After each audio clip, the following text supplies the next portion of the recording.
Hey everybody, Simon here. About a week ago, I did a video on the HEALS Act, which was the GOP's response to the HEROES Act, which was originally the second stimulus package proposal by the Democrats in the House of Representatives that went nowhere. And because the two parties couldn't agree on anything to help you guys out financially, the President Donald Trump did an executive order, and in this video we're going to go into what it means for you financially.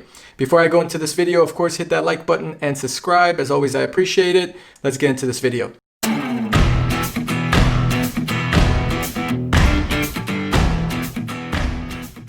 Both the HEROES Act and the HEALS Act had a $1,200 stimulus payment per adult, as well as dependent payments in those two packages. Now, if you want to watch what was included in those two packages, I did a video. You could see one here and then one here.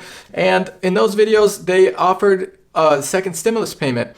Those two packages never went anywhere, so there was an executive order made which was questionable by both the Democrats and the Republicans if Trump had the authority to issue an extension for unemployment and other benefits. Originally, American adults or citizens would get a $1,200 payment if they made $75,000 or less, and they would get a lesser payment as long as they made under $100,000 in between $75,000 and $100,000.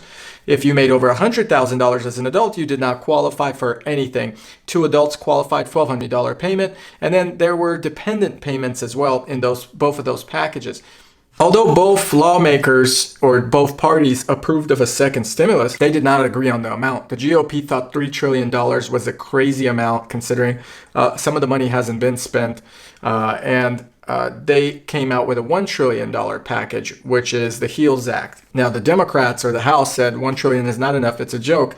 And they wanted to actually meet halfway and make it a $2 trillion package instead of a $1 trillion or a $3 trillion package. Nancy Pelosi was quoted as saying, "We'll take down $1 trillion if you add $1 trillion, which potentially is very reasonable to get help for the American population that's struggling." A lot of Republicans thought that the second trillion was an unacceptable amount. They feel that printing so much money would potentially cause a greater risk for hyperinflation or devaluation of the US dollar. So they disagreed with their proposal to add an additional $1 trillion. Because negotiations went nowhere, Donald Trump stepped in and actually had it reached an executive order or signed an executive order that extends your unemployment benefits. Trump's order would give you guys an additional $400 in unemployment benefits per week.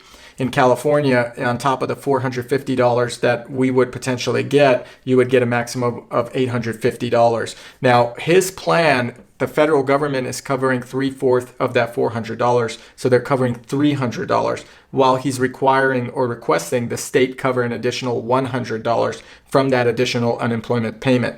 As you know, in August, the $600 unemployment payment has gone away, and the executive order extends it, although it's $200 less than what it used to be. Democrats and some Republicans question the legality of him forcing a state to cover a certain amount of unemployment, as well as his legality rights to do an executive order to extend unemployment benefits without a vote. In the executive order, there is also a federal tax cut. The third important point of the executive package that Trump signed was a federal moratorium. The moratorium for over 12 million renters ended in July, and his signed bill extends that. There were a lot of people potentially facing eviction once the moratorium was over. And now those people could feel comfortable again until they figure out that second stimulus package or meet halfway. So Donald Trump, in my opinion, acted accordingly to do something, because if he did not do anything, or if the president did not issue any type of stimulus package, whether it's small or big, I personally think it's small, but whether it's small or big, he did something. Without the two parties agreeing and having their differences, your unemployment checks would have been drastically less, and they're still less, by the way, by almost 20% or so.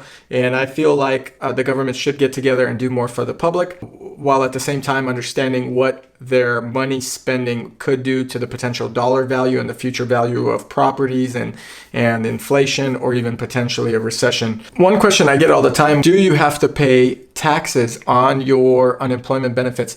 Yes, you still have to pay taxes on your unemployment benefit. It is a taxable income and there's no way around it. So keep in mind, even though they're offering you an extra $400 in your unemployment check, you're still getting taxed back. So it's technically lower than your potential earnings than you would expect. So that's another drawback. So not only did they cut your $600 payment, you're also getting taxed on that, and some of the other benefits, such as the $1,200 stimulus payment, is no longer offered until something is reached, as well as any dependent payments are no longer in the picture until the House and the GOP, or the Senate, I should say, get it together and give you guys what you need right now at this difficult time. So anyway, I hope you like this video. Please hit the like button and subscribe. Comment below.